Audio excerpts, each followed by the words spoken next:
What a beautiful mess.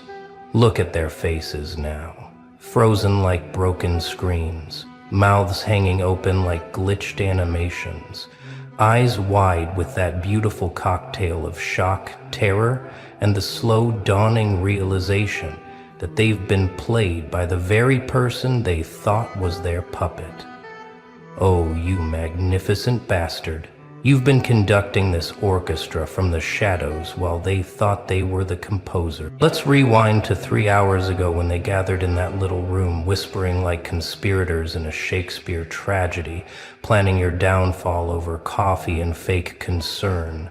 They thought they were so clever, didn't they? Meeting in secret, exchanging those knowing glances, building their little case against you piece by piece. What they didn't know, what's making their stomachs drop right now, is that you've been 10 steps ahead since day one. You see, when someone thinks you're naive, when they mistake your silence for ignorance and your kindness for weakness, they get sloppy. They start leaving breadcrumbs, thinking you're too blind to see the trail. They text each other about you while you're in the same room. They make plans thinking you can't hear the whispers through the walls of their fake smiles. But you heard everything. You saw everything. You just chose to let them think they were winning. Remember when Sarah accidentally mentioned the meeting she wasn't supposed to know about? That little slip that she covered with a nervous laugh? You filed that away. Remember when Mike's story didn't match up with where he said he was last Tuesday? Another piece of the puzzle. Every contradictory detail, every suspicious glance, every time someone said, "Don't mention this to them," you were building your masterpiece of awareness while they built their house of cards. But here's where it gets delicious, where the plot thickens like blood in water. You didn't just know about their secret meeting. Oh no, that would be too simple, too pedestrian for someone of your caliber. You orchestrated it. You planted the seeds weeks ago, dropped the right information to the right people at the right times, knowing exactly how it would travel through their network of whispers. You knew Jennifer couldn't keep a secret if her life depended on it. So you told her something that would definitely get back to David. You knew David's ego wouldn't let him sit on information that made him feel superior, so he'd call a meeting to discuss the situation. You even suggested the location indirectly through a casual comment about how that conference room has terrible acoustics and no one ever uses it on Thursdays. They thought they were being so covert, booking that room under a different project name, sending calendar invites with vague subjects. Meanwhile, you were the one who made sure the room was available. You're the one who adjusted the cleaning schedule so no one would interrupt them. Damn, you even made sure the coffee machine nearby was working because you knew they'd need caffeine for their 3-hour character assassination session. The beautiful irony is that you literally set up the chairs. 2 days ago, when you volunteered to help rearrange the furniture for the upcoming client presentation, you were actually creating their perfect conspiracy circle. Each seat positioned just right, the whiteboard cleaned and ready for their little diagrams and timelines of your supposed transgressions. You gave them the stage and they performed exactly as you predicted. For months, you've been watching them build their alliance like children building a sandcastle, not realizing the tide was coming in. They thought they were subtle with their lunch meetings, their sudden buddy-buddy dynamics, their group texts that mysteriously went quiet when you entered the room. What they didn't know was that you were documenting everything, not for revenge, but for this exact moment of revelation. You watched as they recruited others to their cause, spreading half-truths and manufactured concerns about your behavior and attitude. They painted you as difficult, unstable, a problem that needed to be solved. Each person they turned against you thought they were seeing the truth, but they were just seeing the carefully crafted narrative designed to isolate you, to make you vulnerable, to set you up for the kill. But isolation only makes wolves stronger, doesn't it? While they were busy building their coalition, you were building something far more powerful. Evidence. Screenshots of messages they thought were deleted. Recordings of conversations they thought were private. Documentation of every project they tried to sabotage. Every achievement they tried to diminish. Every success they tried to steal. The best part? You didn't even have to spy. They were so confident in their deception that they got careless. They'd leave their screens open, discuss their plans in barely hushed tones, send emails to the wrong recipients. It's like they wanted to get caught, like some part of them was begging for someone to stop them from becoming the villains in their own story. Now here's something that's gonna really twist the knife in their collective consciousness. You had an ally. Someone in their inner circle who was feeding you information the entire time, not because you recruited them or manipulated them, but because they saw through the facade and chose truth over tribal loyalty. They watched the others plotting and realized they were witnessing something ugly, something wrong, something that needed to be exposed. This person sat in every meeting, nodded along with every scheme, even contributed ideas to maintain their cover. But every word, every plan, every petty strategy was reported back to you. You knew about the Wednesday meeting before they even sent the invites. You knew about their evidence folder before they even created it. You knew about their plan to confront you before they even finalized the date. And the most beautiful part? This ally is still sitting among them right now, watching their faces crumble, maintaining their poker face while internally celebrating your victory. They're wondering who it could be, looking at each other with sudden suspicion, realizing that their united front was an illusion. The paranoia is starting to set in. If one of them was false, how many others might be? The trust they built their conspiracy on is evaporating like morning mist. They're looking at each other differently now, wondering who else knew, who else might have been playing them. The meeting that was supposed to be their moment of triumph has become their unraveling, and they're starting to realize that maybe, just maybe, they were never the hunters in this scenario. Let's talk about the breadcrumbs you left for them, because this is where your genius really shines. You didn't just wait for them to make mistakes. You guided them toward those mistakes like a shepherd leading sheep to slaughter.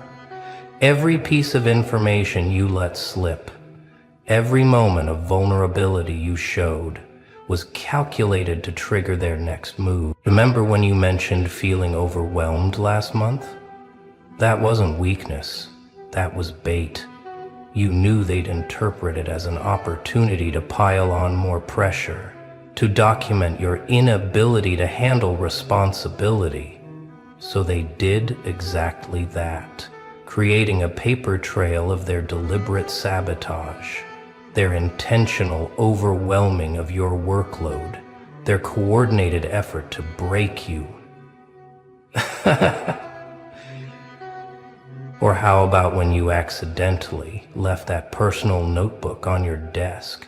The one with the fake entries about feeling isolated and questioning your place here? They photographed those pages thinking they'd found gold, evidence of your instability. What they didn't realize was that you wrote those entries specifically for them to find, complete with subtle inconsistencies that would later prove they'd been snooping through your personal belongings. Every emotional reaction you displayed was a performance. Every moment they thought you were cracking was actually you giving them rope to hang themselves with. You played the role they cast you in so perfectly that they never questioned whether it was genuine. They were so busy celebrating your apparent breakdown that they didn't notice they were documenting their own cruelty in real time. Now we arrive at the meat of your revelation, the moment when you laid out the evidence like a prosecutor presenting to a jury.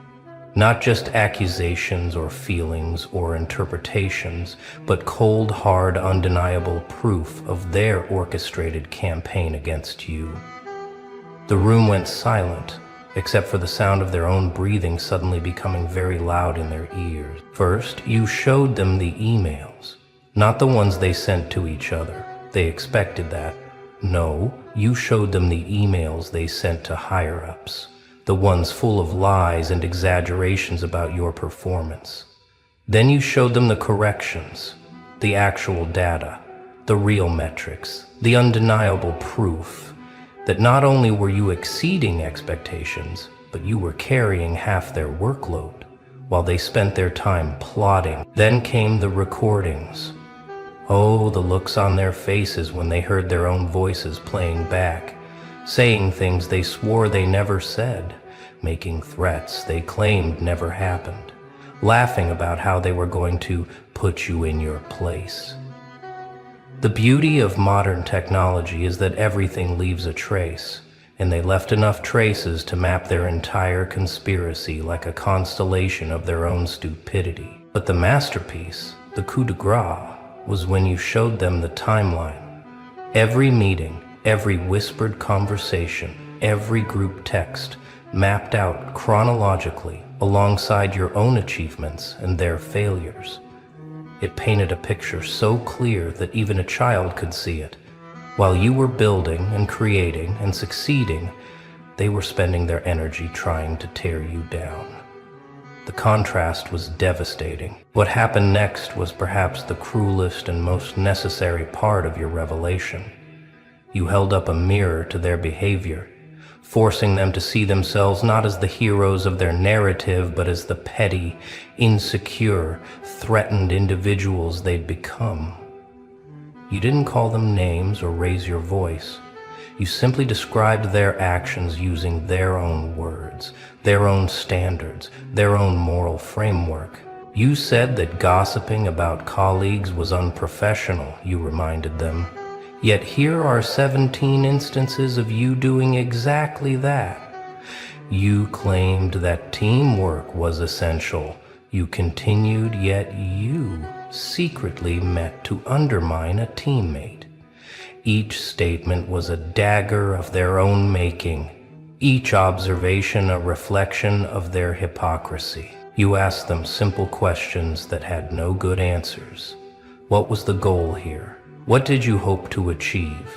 Did you think this would make you look better, stronger, more competent? The silence that followed each question was deafening. They couldn't answer because any response would be an admission of their own inadequacy, their own fear, their own failure. The most powerful moment was when you asked them to explain their behavior to themselves. Not to you, you already understood it perfectly, but to look at their own actions and try to justify them using the values they claimed to hold. Watching them struggle to reconcile their self-image with their actual behavior was like watching someone try to solve an impossible puzzle. As the revelation unfolded, something unexpected happened.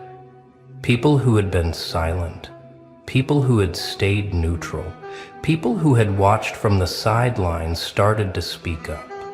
One by one, they began sharing their own observations, their own experiences with this group's toxic behavior. The conspirators thought they had isolated you, but instead, they had revealed themselves to everyone. I always wondered why the atmosphere changed when they were around, someone said. Another added, I noticed the pattern too, but I didn't want to get involved. Each voice that joined yours was another crack in their facade, another piece of evidence that their behavior hadn't gone unnoticed, just unreported until now. The supposed unity they thought they'd built was revealed as fear-based compliance. People had gone along not because they agreed, but because they were afraid of becoming the next target. Your revelation didn't just expose their conspiracy. It liberated everyone who'd been living under the shadow of their manipulation. The room began to shift, the power dynamics realigning in real time. Even some of their own started to distance themselves, suddenly remembering urgent tasks elsewhere, trying to separate themselves from the sinking ship. The rats always flee first, don't they? The same people who were so bold in their secret meetings were now looking for exits, both literal and metaphorical, trying to salvage what was left of their reputation. The breaking point came when one of them, perhaps the weakest link, or maybe just the one with a conscience that hadn't completely atrophied, started to crack. They began to stammer out explanations, justifications, attempting to minimize their involvement. "I didn't mean for it to go this far," they said, their voice shaking like a leaf in a hurricane. But their confession opened the floodgates. Suddenly, they were all talking over each other, each trying to throw the others under the bus, each claiming they were pressured, manipulated, or misled into participating. The unified front crumbled into every person for themselves, their carefully constructed alliance dissolving into chaos and finger-pointing. The leader of their little coup, the one who had been so confident, so sure of their moral superiority, stood there with their mouth opening and closing like a fish out of water. They wanted to deny everything, but the evidence was overwhelming. They wanted to deflect blame, but their own words condemned them. They wanted to maintain their authority, but it had evaporated the moment you started speaking. You watched this dissolution with the calm of someone who had predicted every moment of it. You knew that conspiracies built on jealousy and insecurity always collapse when exposed to light. You knew that people who bond over tearing others down have no real loyalty to each other. You knew that when faced with consequences, they would eat each other alive, but you weren't done yet. This wasn't just about exposure. It was about education. You wanted them to understand not just that they'd been caught, but why their plan was doomed from the start. You explained, with the patience of a teacher dealing with particularly slow students, the fundamental flaw in their approach. You spent so much energy trying to destroy me, you said, your voice steady as stone, that you forgot to build anything yourself. While you were documenting my supposed failures, I was documenting my actual successes. While you were meeting in secret, I was meeting with clients. While you were building a case against me, I was building value for this organization. You showed them the numbers, the objective metrics that no amount of conspiracy could change. The projects completed, the problems solved, the relationships built, the value created. All of it accomplished while carrying the additional burden of their sabotage. The contrast was so stark that even they couldn't deny it. They had played checkers while you were playing chess in 3 dimensions. The lesson was simple but devastating. Energy spent on destruction is energy not spent on construction. They had become so focused on bringing you down that they'd forgotten to lift themselves up. And now, standing in the wreckage of their exposed conspiracy, they had nothing to show for their efforts, but shame and the knowledge that they'd been outplayed at every turn. Now came the moment of reckoning, the part where consequences started to materialize. You didn't have to threaten or ultimatum. The machinery of justice was already in motion. HR had been notified, not by you initially, but by witnesses who couldn't stand silence anymore. The documentation you'd gathered wasn't just for this revelation. It was for the formal procedures that would follow. The beauty of their conspiracy was that they'd created so much evidence against themselves. Every secret meeting was a violation of company policy about transparency. Every lie they spread was documented defamation. Every act of sabotage was recorded workplace harassment. They had built the perfect case against themselves, and you just had to present it. You watched as the reality of their situation began to sink in. This wasn't just about embarrassment or damaged relationships. This was about careers, reputations, legal implications. Some of them had families to support, mortgages to pay, futures they'd put in jeopardy for the petty satisfaction of trying to hurt you. The weight of their choices was becoming clear, and it was crushing them. This was the last round. The ones who had been most vocal, most aggressive in their campaign against you, were now the most silent. They sat there, calculating the damage, trying to figure out how to do damage control, how to spin this in a way that didn't end with them losing everything. But there was no spin for truth this clear, no narrative that could overcome evidence this overwhelming. What they witnessed next was perhaps the most disturbing part for them. Your complete transformation from the person they thought they knew. The mask you'd worn, the role you'd played of the struggling, overwhelmed colleague, dissolved like sugar in rain. What stood before them now was someone entirely different. Someone who had been there all along, watching, waiting, planning. You stood taller, spoke clearer, moved with a confidence that seemed to fill the entire room. This wasn't new confidence gained from victory. This was the revelation of confidence that had always been there, hidden beneath the performance of vulnerability you'd given them. They realized with growing horror that they had never actually known you at all. You see, you explained, your voice carrying a different timbre now. I needed to know who you really were.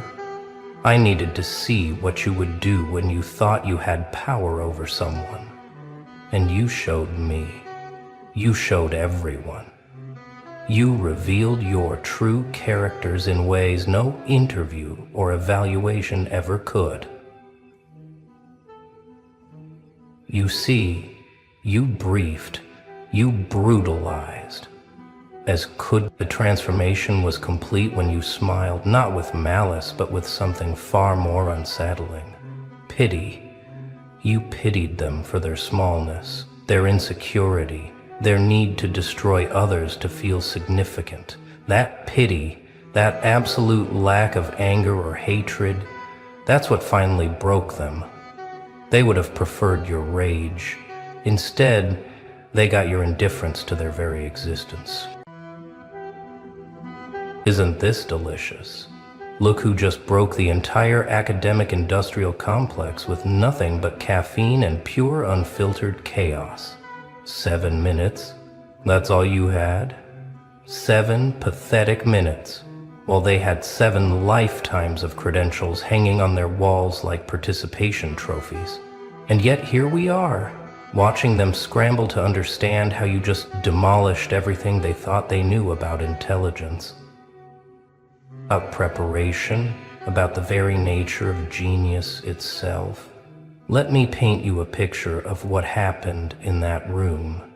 7 of the world's most decorated minds, sitting around a mahogany table that cost more than most people's cars, each one clutching their leather-bound portfolios like security blankets.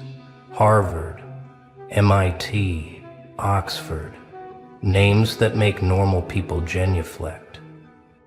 And then there's you, walking in with yesterday's clothes, 3 hours of sleep, and a half-empty can of Monster that's probably been sitting in your car since Tuesday.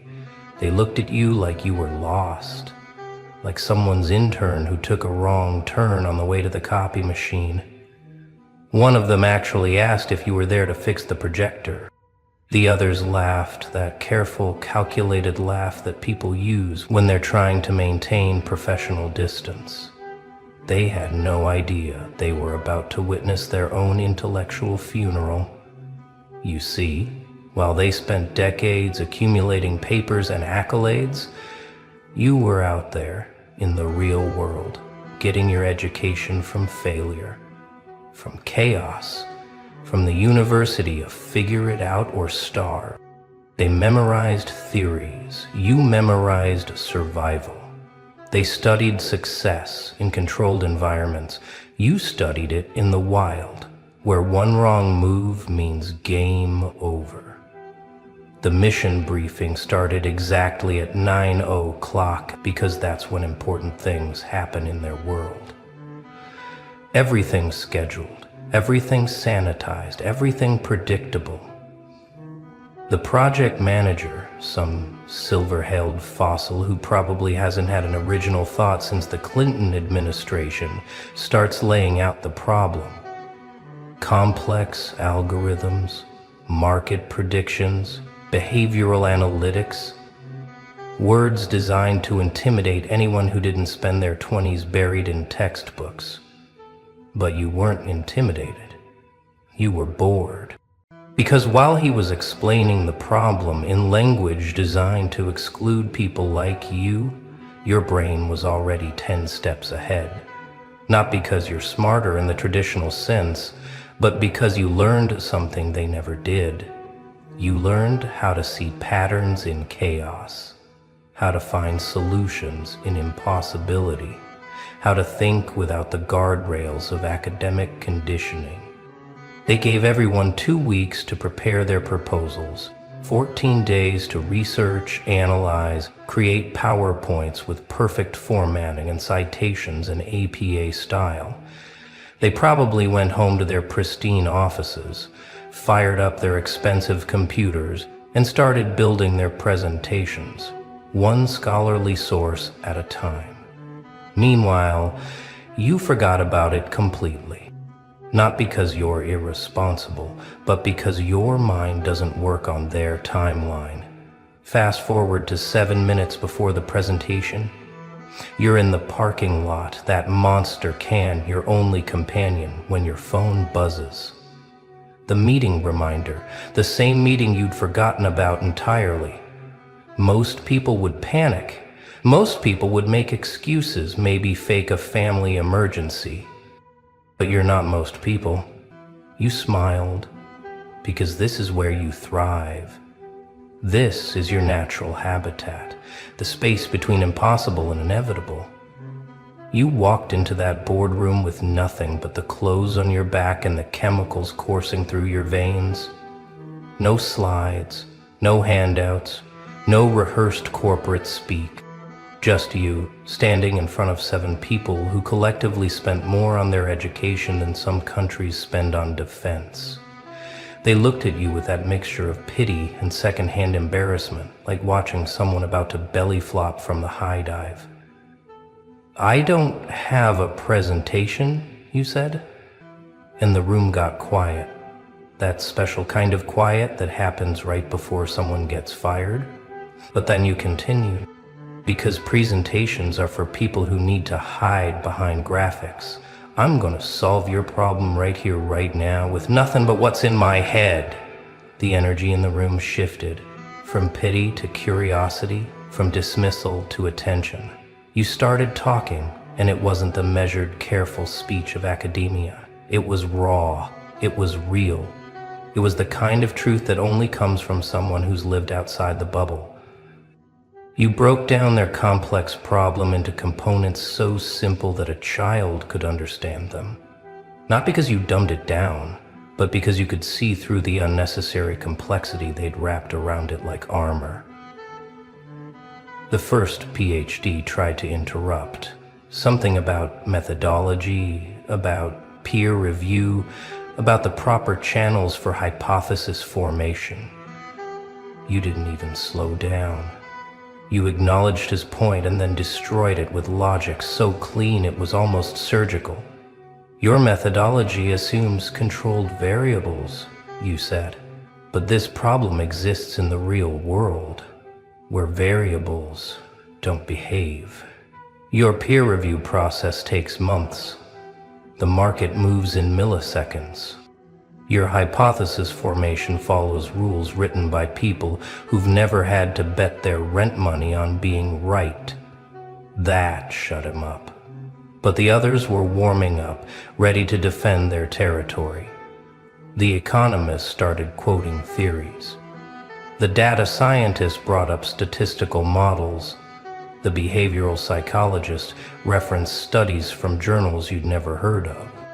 And one by one, you took their weapons and turned them into toys, not through aggression, but through a kind of intellectual aikido that used their own expertise against them. You see, they'd spent so long in their specialized silos that they'd forgotten how to think holistically.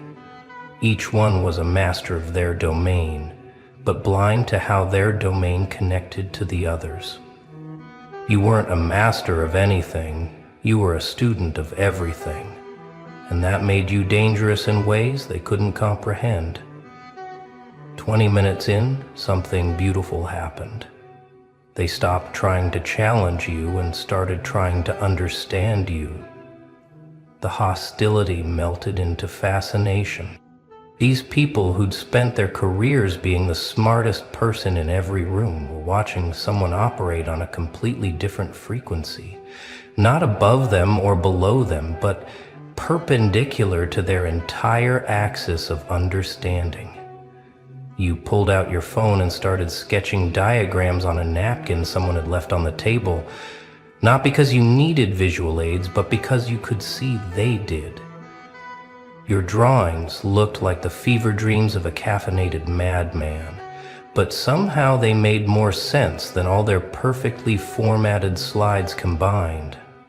You were speaking their language now, but with an accent they'd never heard. The energy drink was hitting different by this point. Your hands were moving faster than your mouth, creating connections between concepts that shouldn't connect, building bridges between islands of knowledge they thought were separate continents. You weren't just solving their problem, you were showing them that the problem they thought they had wasn't even the real problem. Your entire framework is based on a false assumption, he said, and the room held its breath. You're trying to predict human behavior using models built for machines. But humans aren't machines. We're chaos wrapped in skin, pretending to be logical. Your PhDs taught you to eliminate variables. But the variables are where the magic lives. The outliers aren't errors in your data. They're the future trying to tell you something. The youngest PhD, the one who still had some fire in her eyes, leaned forward. So what do you suggest? It wasn't a challenge, it was genuine curiosity. And that's when you knew you had them, not because you'd defeated them, but because you'd freed them from their own intellectual prisons. You laid out a solution so elegant in its simplicity that it felt like remembering something they'd always known but forgotten. Use the chaos instead of fighting it.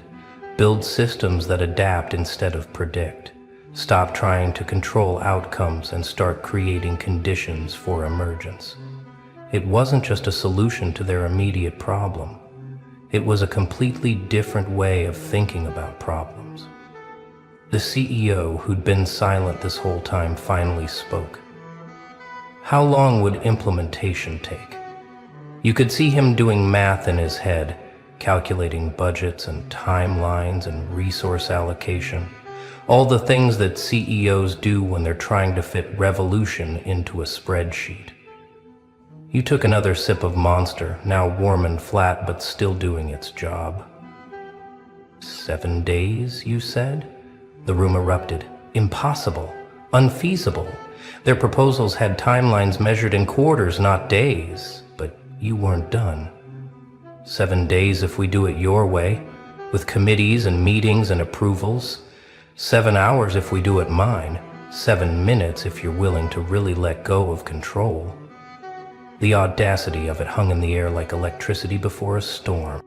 You explained how their entire approach was backwards. They were trying to build perfection in isolation, then deploy it to chaos. You wanted to build in chaos and let perfection emerge. They wanted guarantees.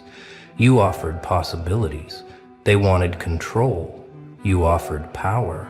Not the same thing, though most people never learn the difference.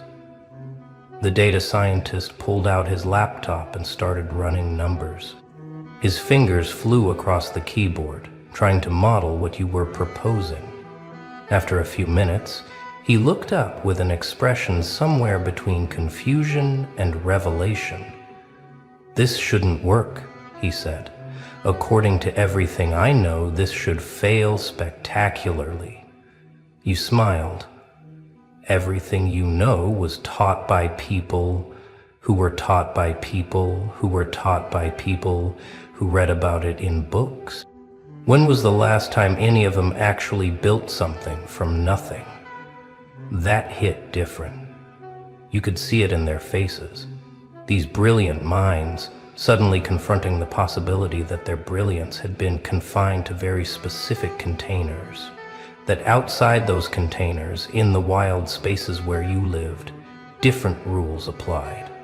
Not better or worse rules, just different. And different was what they needed. The behavioral psychologist was scribbling notes furiously. Not the careful, structured notes of academic observation, but the chaotic scratches of someone whose worldview was being renovated in real time. "You're talking about emergent behavior," she said. "But at a scale this is unprecedented." You shrugged. Precedent is just another word for limitation. Every breakthrough was unprecedented until someone did it. By now, the monster can was empty, but you didn't need it anymore. You were running on something stronger than caffeine. You were running on the pure adrenaline of watching 7 of the smartest people in the room realize that smart wasn't enough. That all their credentials and accolades were just expensive armor that was actually weighing them down. The meeting that was supposed to last 2 hours had stretched to 3.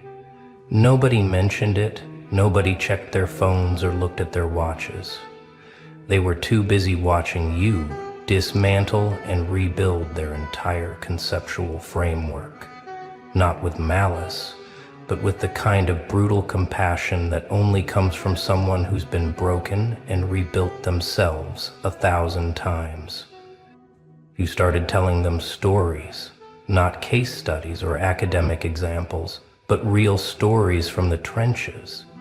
About the time you had to pivot an entire business model in 48 hours because the market shifted. About building algorithms on bar napkins that outperformed million-dollar systems. About solving problems that experts said were unsolvable, not because you were smarter, but because you didn't know they were supposed to be unsolvable. The Harvard MBA tried one last stand. Something about risk management and fiduciary responsibility and shareholder value. All the words they teach you to say when you want to sound important while saying nothing. You let him finish, then asked a simple question. What's the bigger risk? Trying something new and possibly failing, or continuing with something that's definitely failing, but failing in a predictable way?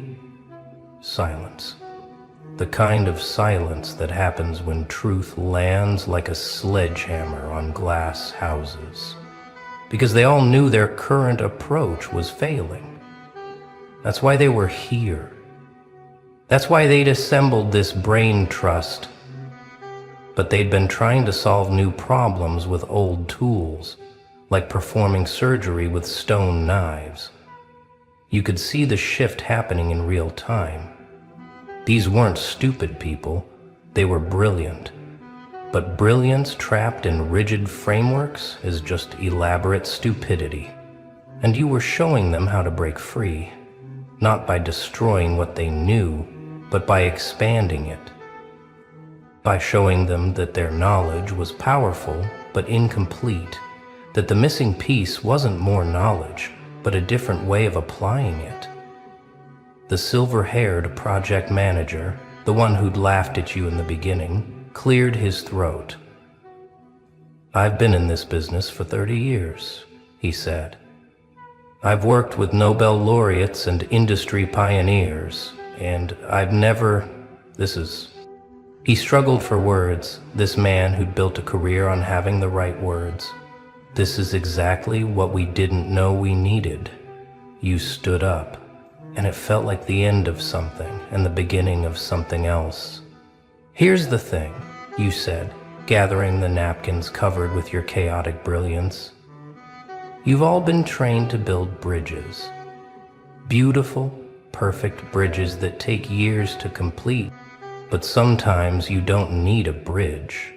Sometimes you just need someone crazy enough to jump and figure out how to fly on the way down." The CO stood up too, extended his hand. Not the practiced handshake of corporate politeness, but the firm grip of someone who's just had their world rearranged. "When can you start?" You laughed. "I already did, 3 hours ago. Check your metrics tomorrow. You'll see the changes already happening." Their confusion was delicious. How could you have started implementing something before they'd even approved it? But that was the difference.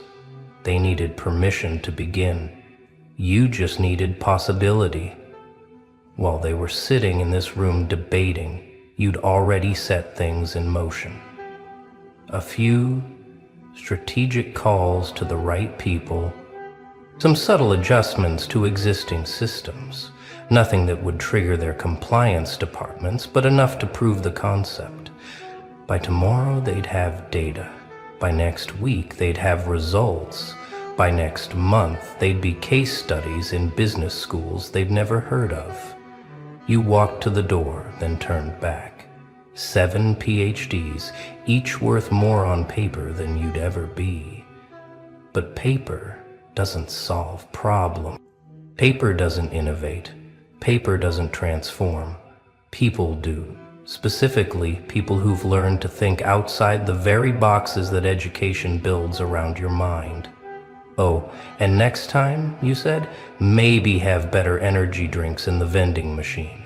Monster's fine, but if you want real innovation, you need that weird Swedish stuff that tastes like battery acid and makes you see through time." They laughed. Real laughter this time. Not the careful kind, but the slightly unhinged laughter of people who just survived an intellectual near-death experience. As you walked out, you could hear them already starting to talk differently, using shorter sentences, making wilder connections, thinking in spirals instead of straight lines. You'd infected them with something more powerful than any degree. You'd infected them with possibility. The parking lot felt different when you got back to your car.